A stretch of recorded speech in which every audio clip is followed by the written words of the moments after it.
איזה סוג שחקן להביא. אני מניח שמכבי ראשון ירצו להביא שחקן שמאלי ביד, אחורי, שיתפוס את העמדה של יוהן רושקה. אגב, שואלים אותך, יוהן רושקה באמת הגיע לסוף הדרך מבחינת היכולת שלו? לפחות כאן הם צריכים לנצל את היתרון המספרי שלהם כשפיליפ מריאן מורחק לעוד דקה בדיוק. יש שמירה אישית על אמיר לנגלי, מצוות אליו אלדר רוט. גם על לנגלי וגם על גל אברהם. ניסיון לשבש, אבל תראה את לנגלי. לא עבודה טובה, וזה גם דבר שאסור שיקרה. נאמן. זה גלן ולד או גלן ולד? גלן ולד.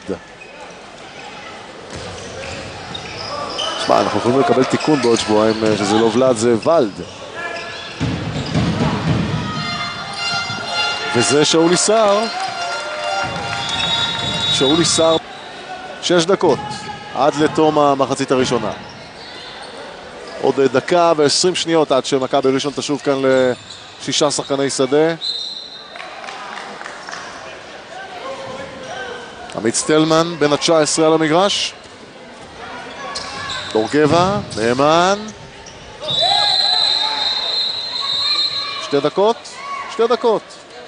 וג'ו על תפיסת החולצה מאחור. היה בטוח שהחולצה שלו, אמר תביא אותה. כן, וזה מוצדק.